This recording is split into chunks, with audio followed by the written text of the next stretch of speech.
We're going to do this this morning, no matter who is on the attack.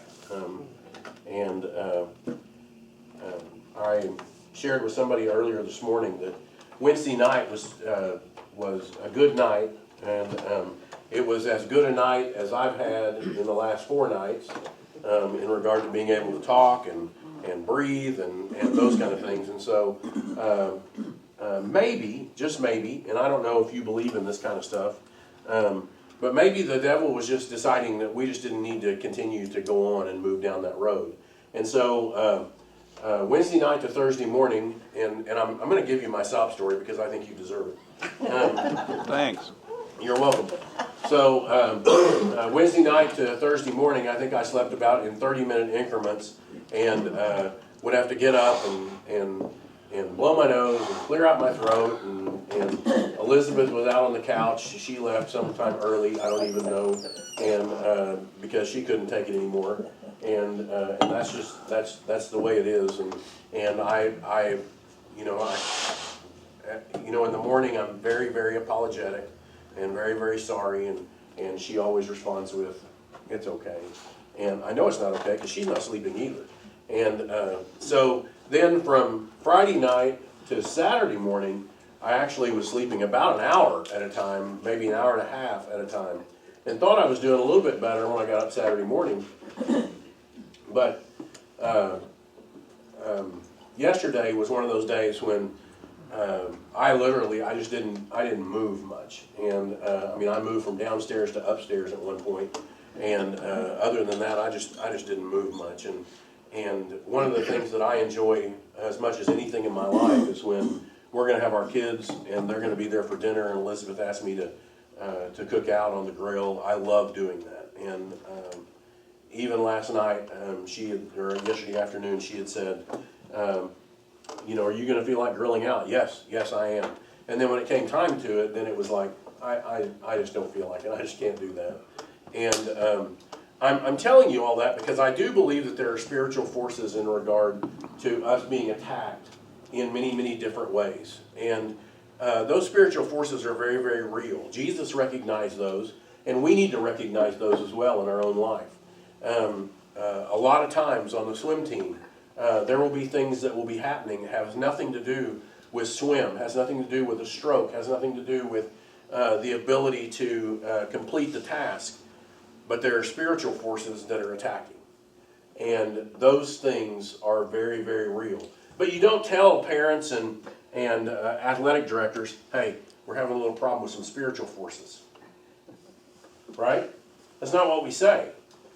You don't go to the coach and say, "Hey, how's the spirit on the team? Is the spirit on the team? Is God really working on your team?" That's not what you ask.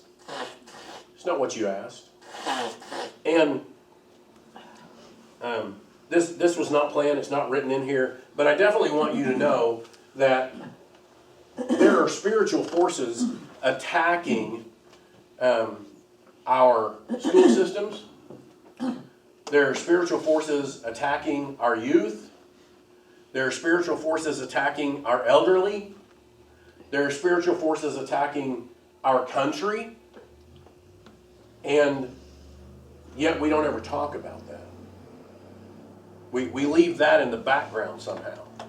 And only when it gets bad enough that we are physically threatened do we come out with these spiritual force things.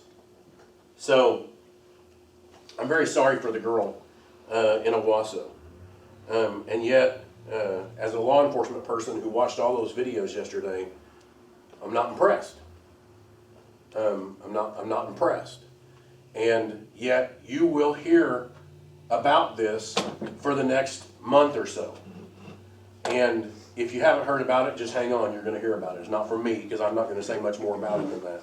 Other than the fact that anytime someone would harm themselves, we have a spiritual problem that is going on. And so we need to identify that. We need to be aware of that. And so just say that you heard it here first. Mark we talked about this a little bit, and I don't know why Mark is one of those people that we had this discussion over the past couple of weeks, but John Mark actually is one of the scribes that's writing down everything that's going on, and he's one of the youngest that is there, and he is writing with an air, and this is right out of the preamble there.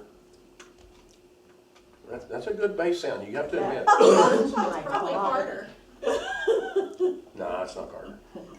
So, but that's a true bass. I mean, that's somebody spent a lot of money to get that. So I just want us to enjoy it. So the mounting's good. yeah. So It doesn't rattle. I'm waiting for him to blow his windows out. all right. So That's two. No, it was that. Ken, if he's in our parking lot, let me know because he's probably at Dollar General. That's probably how far away he is, but because we can all still hear. So there is an air of breathless excitement in nearly every sentence that John Mark writes. The sooner we get the message, the better off we'll be, for the message is good, incredibly good. God is here, and He is on our side. You hear that? God is here, and He is on our side. God is here, and He is on our side. So if you don't get anything else from this morning, you need to leave here recognizing God is here, and He's on our side. Okay? Sometimes we just need to know that. Sometimes we just need to have the awareness that, you know what? The guy that is going to make the last minute shot, I apologize, Cowboy fans, he's on our side. Right? Because not a minute and a half earlier, he was on their side. And he made that three-point shot.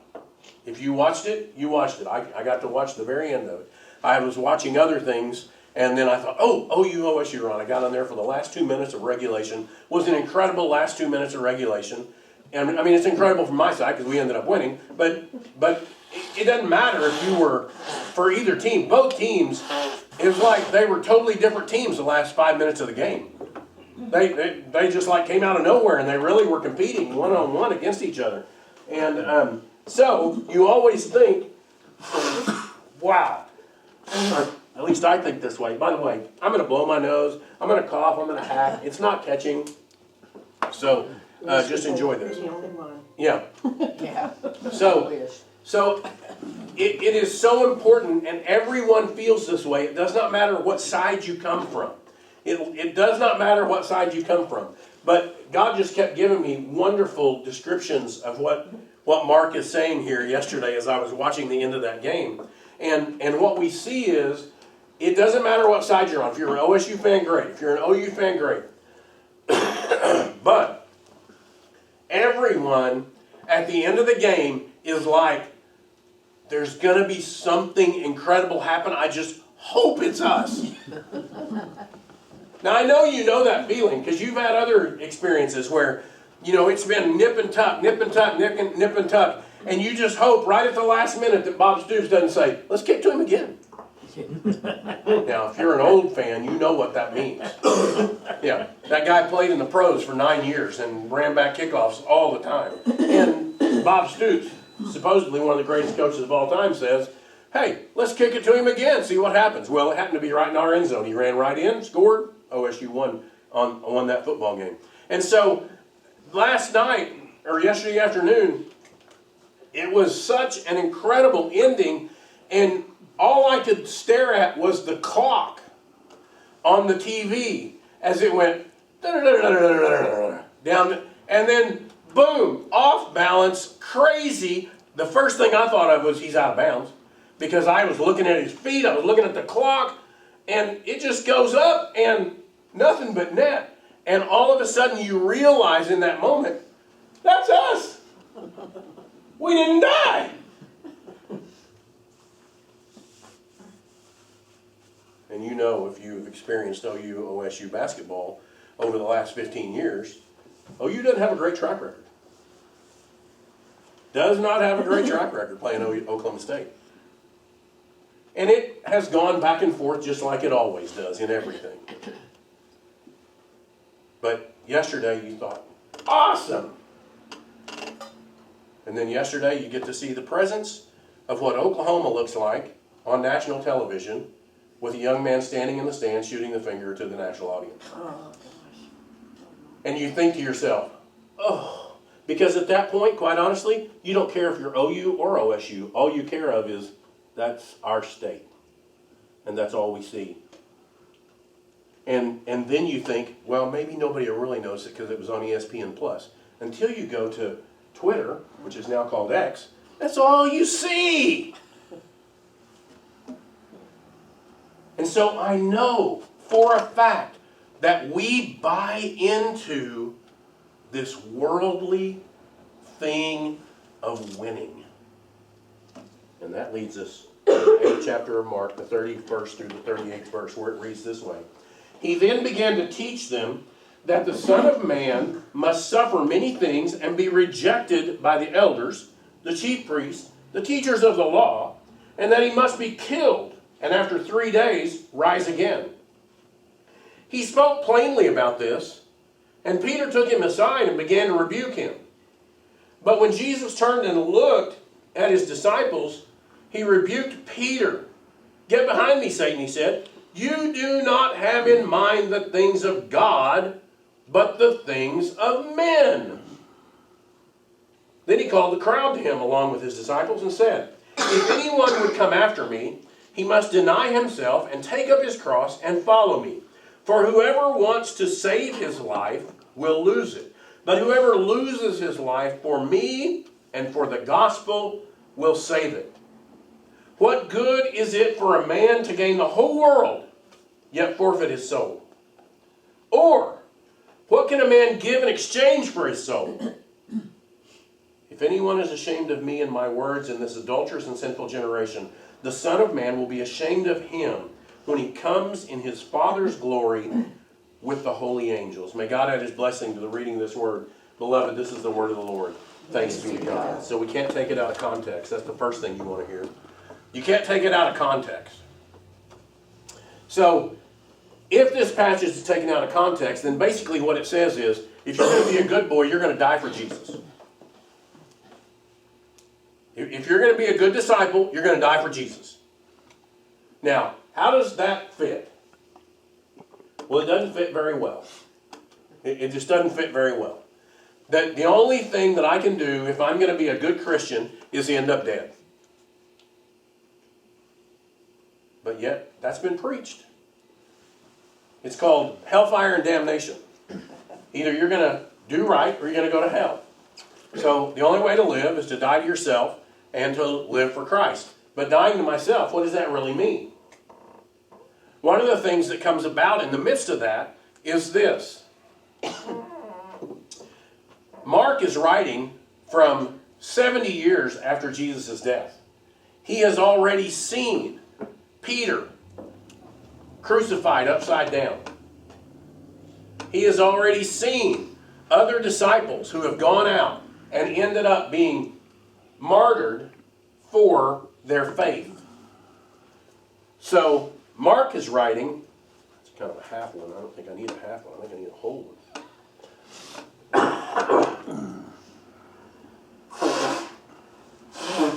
So Mark is writing to say, in order for us to do what Jesus is wanting us to do, we are going, thank you. I know what was happening here. We are going, because you don't want that on the table. And it doesn't look good in the video. Sorry, I just left it. I don't have the table. Okay, good. Right. So, in order for us to do what Jesus is wanting us to do, we are going to face opposing earthly powers. We're going to face opposing earthly powers. Back on Monday, when I was reading the scripture, I began to look very deeply into the scripture and wanted us to recognize that what is going on previous to this and what is happening in the midst of this and what is going to happen beyond this is these disciples have been following Jesus for a little while now, and it seems like everything he does is awesome. You okay?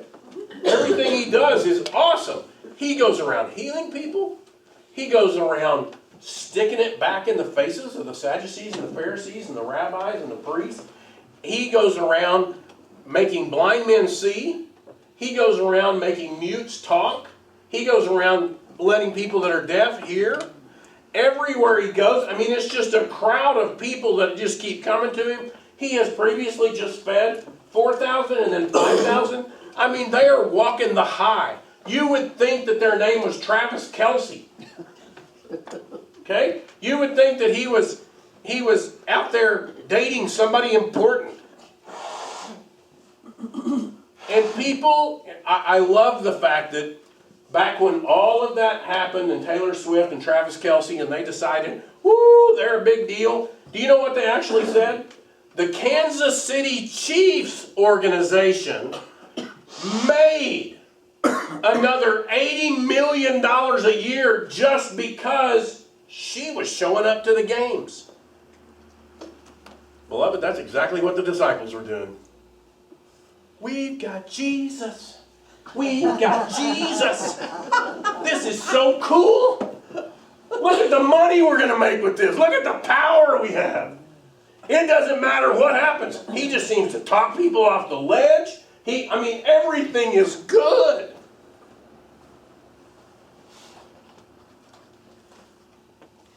I don't care whose political party you're involved with.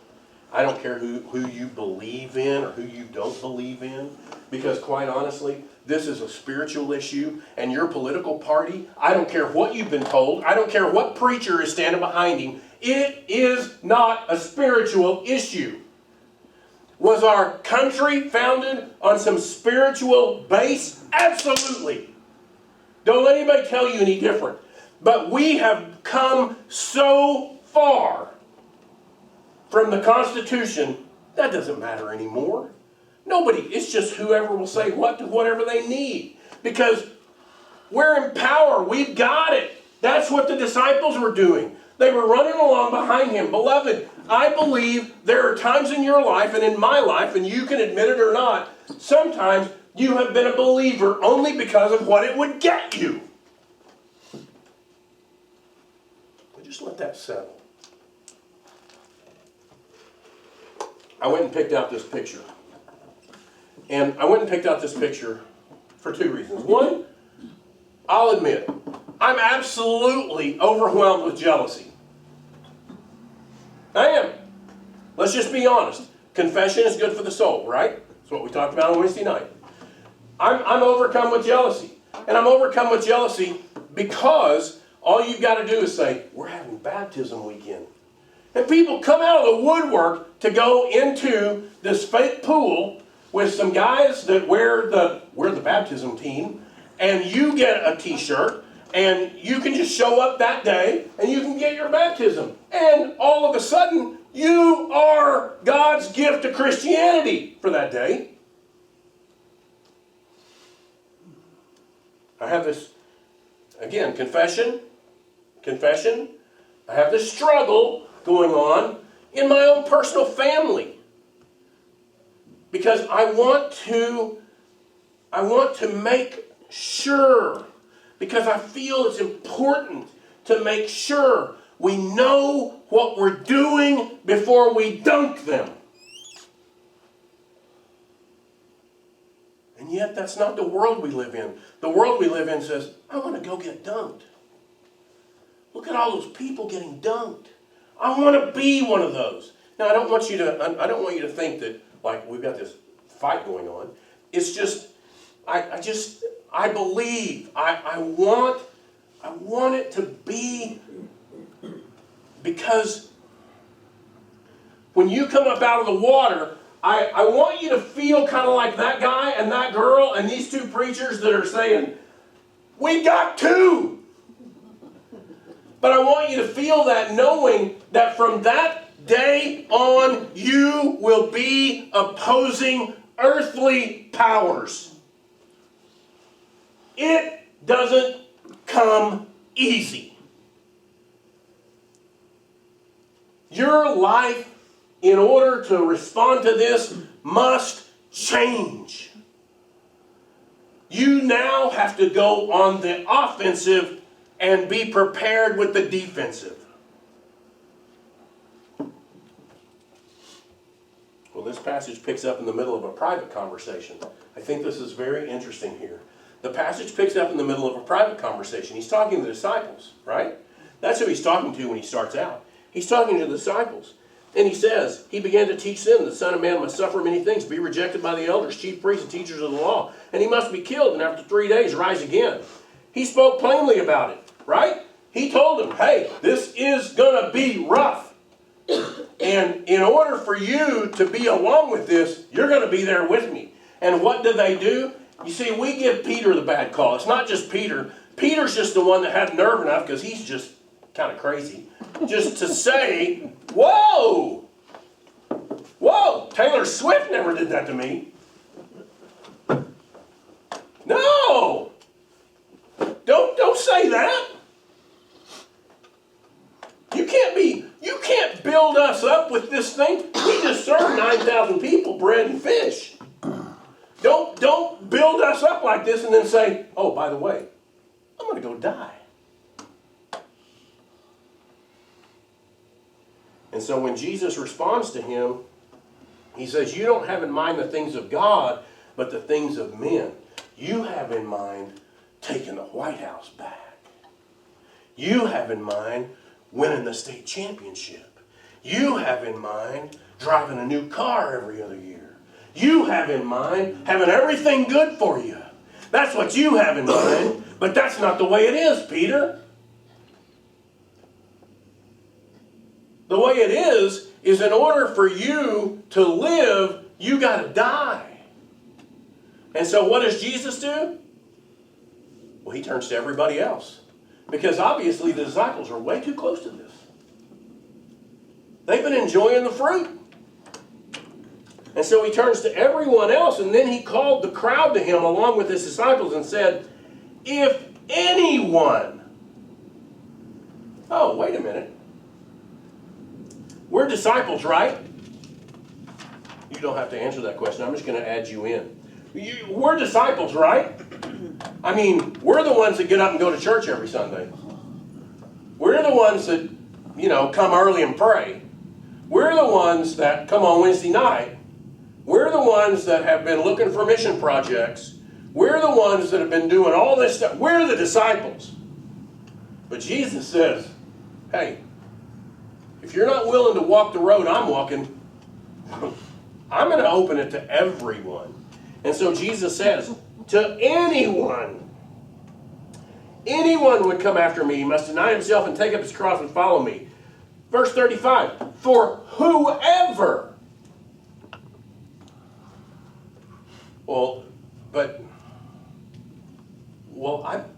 I've been going to church since I was born. It's not for me. No, it's for whoever. It's for whoever. Anyone and whoever. And then he says, but whoever loses his life. So it's for anyone, whoever, and whoever. Wait a minute. That doesn't have anything to do with the 12. And we can all sit here. I mean, it would take us a little while to remember all 12 names. Trust me. We all think we know because we can always go, oh, well, yeah, I can figure it out. Those are the big guys. Matthew, Mark, Luke, and John, we know that. Right? We also know Paul. Well, Paul wasn't a disciple. Oh, shoot. Dang. Well, what about James? Yeah, he was one.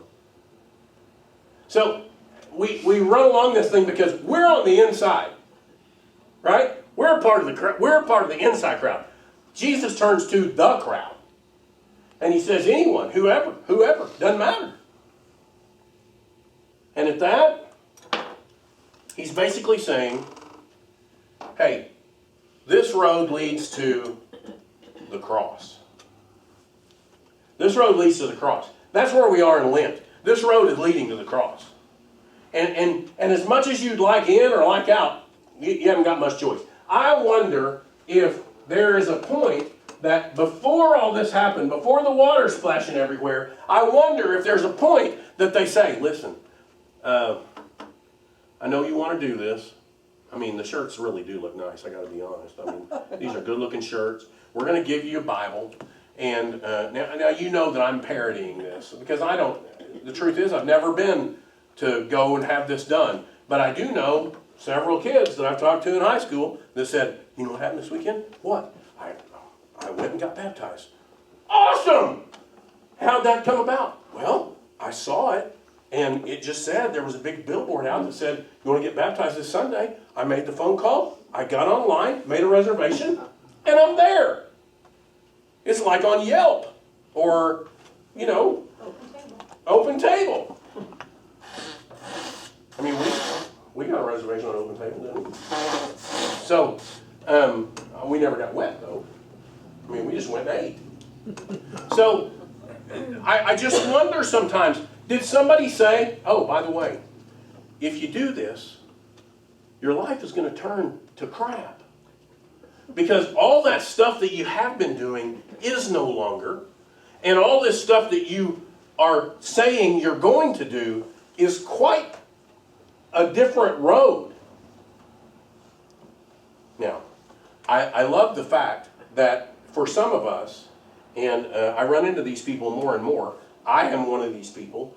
I never had one of those conversion experiences where, like, my life was one way one day and was totally different the next. I never had one of those. I grew up in the church. I learned that God is love. And you know what? One of the things that was so cool about that was I was going to Sunny Lane Methodist Church as a child, and I had a kindergarten teacher, and I still can't remember her name. I just know that she was quite fluffy, and she gave incredible hugs, and she didn't hold on. That was a big deal for me. A good hug, don't hold on. You try to hold on to me, we're going to go down. Okay? I mean, my mom was a hold-oner, and there were times that I was like, she's coming for a hug, and I can tell you, I can move pretty quick. I can get out of that. But one of the things that I learned at 5 years old is, she said, God is love.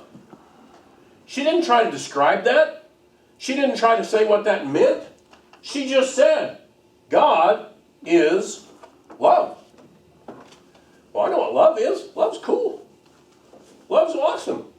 Love is not just a feeling, it's a thought, it's a presence, it's all-encompassing. God is love.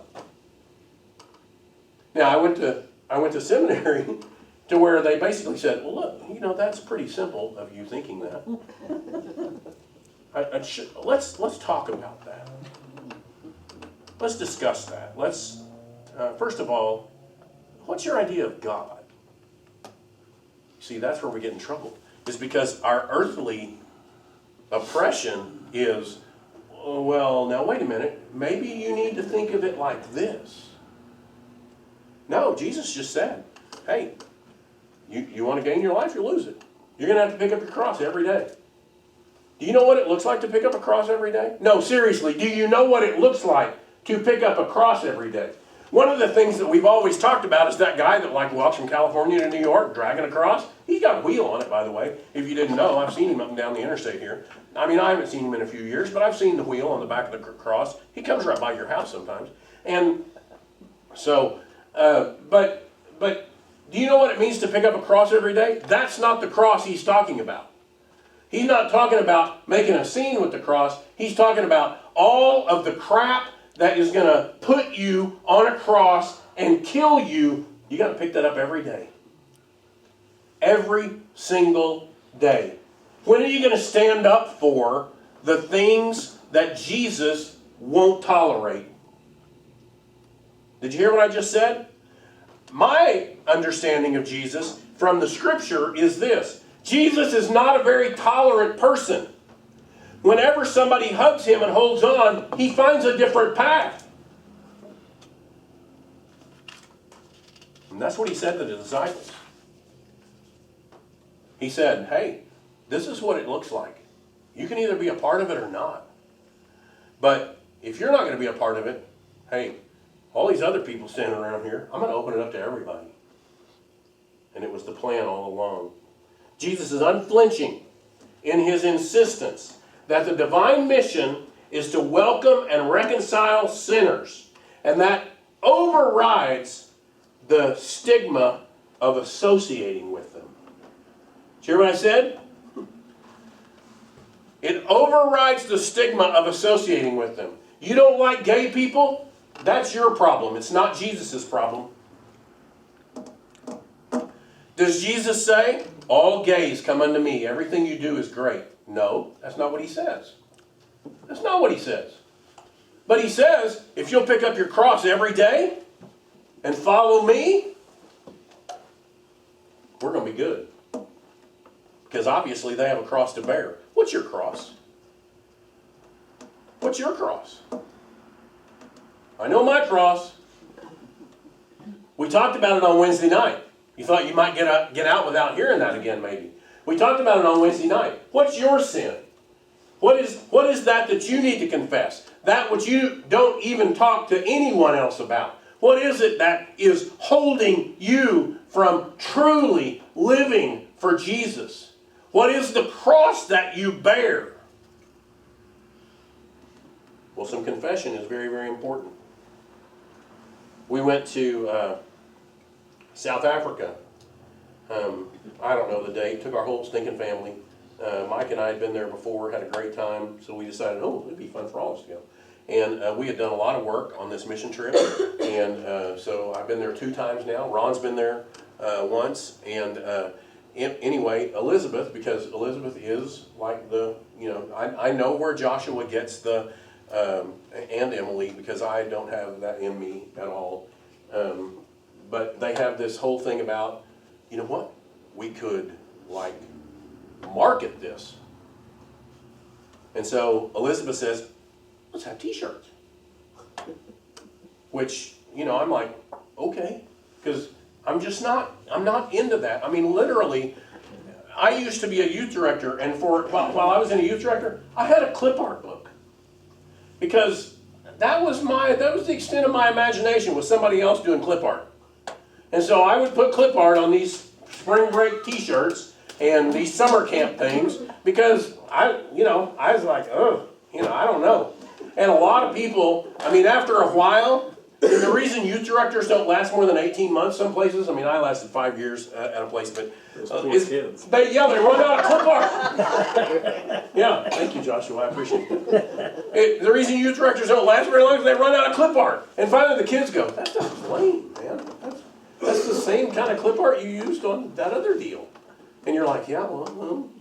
So, but the whole idea of this is, Elizabeth put on the back of the shirt, whatever it takes. You remember that? I have to tell you, it's one thing to say that. It's another thing to live that. Whatever it takes. How does that work in your Christian world? Whatever it takes. Am I going to go and this girl that you're going to hear about all this week? Am I going to go and love the truth is, I would have to sit down with Emily for about 15 minutes to even understand what non-binary is. I don't know. The negative of bi and nary. I don't know what that is. I don't understand it. Now, if somebody says, I'm gay, I get that. If somebody says, I am homosexual, I get that. And evidently, there's like a dozen different things that can fall underneath that. But the question you have to ask is, whatever it takes, is that real? Wait a minute, Jesus. That even goes against who you say you are. Yeah, but Jesus says, whatever it takes. Whatever it takes. Maybe some of us could grow a little bit of our discipleship by simply laying down some of the things that keep us stuck. And so what I mean by that is, he's unflinching in his assistance that the divine mission to alleviate human suffering overrides, you think I'm going to say the same thing, but I'm not, overrides any application of religious tradition. Oh, well, see, that goes against, that's what Martin Luther did. Martin Luther was so upset at the Catholic Church that he went and he put his thesis on the Wittenberg door. Oh, that's a little history for you. And he did it kind of like so that nobody would know it was him because he's a Catholic priest. But he said, this can't continue. This tradition has got us stuck. Yeah, I did. I spent 3 years learning how to operate a church. I can remember one afternoon they took us to an old folks home. That's what they called it. It was a long time ago. And it was a nice one, trust me. It was in Park Lawn, in Dallas. It was a very nice old folks home. And we were to sit in there. Now, I know that this is kind of hard for you to get, but we're to sit in there with a guide. The old folk didn't know that the guide was our instructor. And we were to have casual conversation with the old folk. And you were getting graded.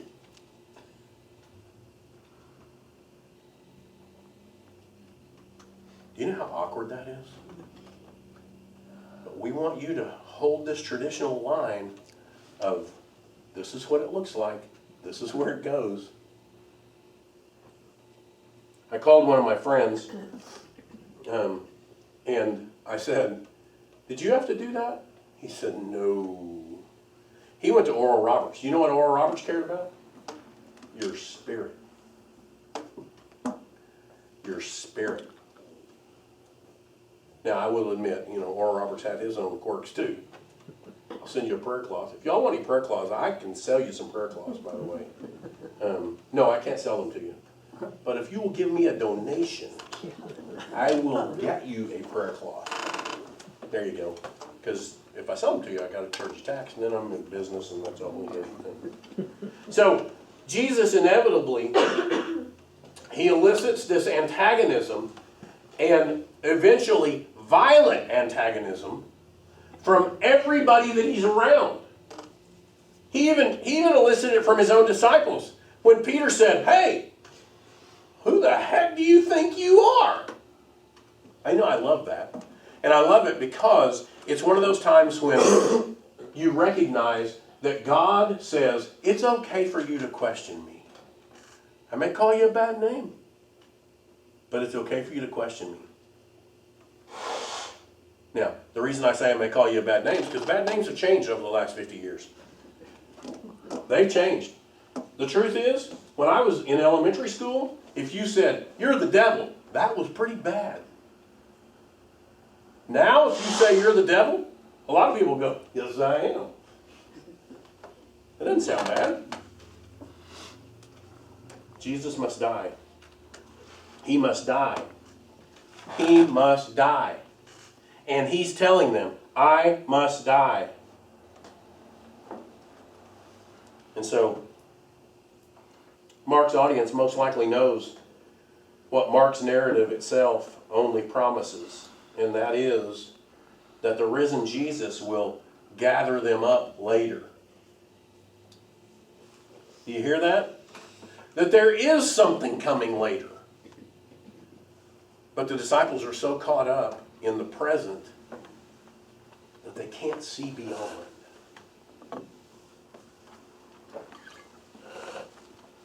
So, there's a cost to this. There's a cost to this. And the cost of this has to do with you and me and the way we go about every single day.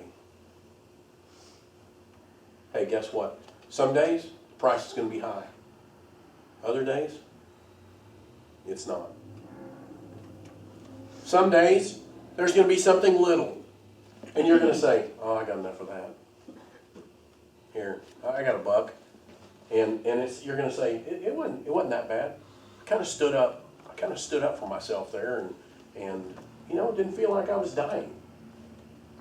Matter of fact, the more you do that, the more you kind of stand up, the more you kind of get out there and get involved in dying to yourself. In other words, how much are you going to die to yourself so that you live for Jesus? Do you know what that really means? How much am I going to let me fall into the woodwork so that Jesus may be seen? Knowing that I'm on the road to the cross. It's not I'm going to live for Jesus so that I can be glorious. No, I'm going to live for Jesus knowing that this might hurt. My reputation could be harmed. My job could be affected. How far are you willing to go? So, discipleship is not limited to an apostolic few. Discipleship is not limited to just the guys that Jesus talked to. Enter Paul. I mean, Jesus did talk to Paul, but it was a weird conversation. It's a difficult message for us to preach. So much of North American Christianity, especially white Christianity, you crackers, has been reduced to a comfortable affiliation with Jesus. Did you hear that? It's so much of our Christianity has been reduced to a comfortable affiliation with Jesus. Think about Peter. I mean, we can blame it all on Peter, really. Think about Peter. They came to him the night that Jesus was betrayed. They were standing around the campfire, and they said, "Hey, aren't you one of the apostles?" He said, "No, not me." No, because you know what? It wasn't comfortable anymore. And so, from that day forward, we have just consistently allowed our traditions to be comfortable with Jesus. And we're just affiliated with Jesus. Besides that, it gets us a tax deduction. We've got all these things that help us. We're just comfortably affiliated with Jesus. Do you know Jesus? Well, who am I talking to? Maybe I do, maybe I don't. Well, I was just wondering if you could provide me with some clothes because my family has no clothes. I know Jesus. I got that. Hey, aren't you the guy that was running around with Jesus? Well, I don't know. What are you talking about? Well, my sister has been in this long-term lesbian relationship. I'm not sure I'm qualified to talk about that. See, that's not comfortable.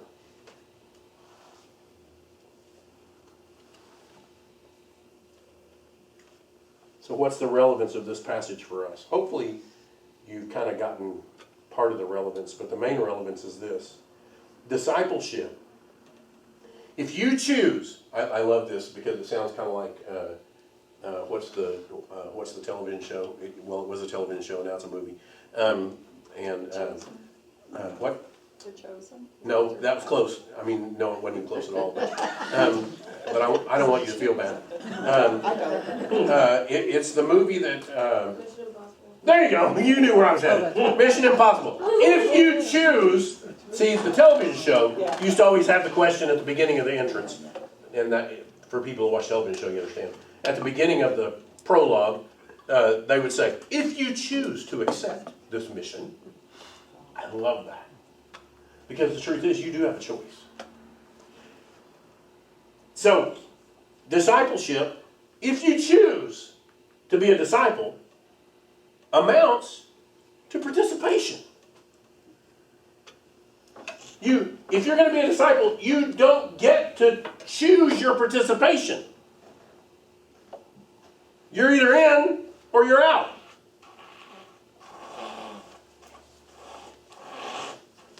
So I found this week, and I love writing things down because sometimes I just get tired of just telling you and then somebody saying later, will you repeat that?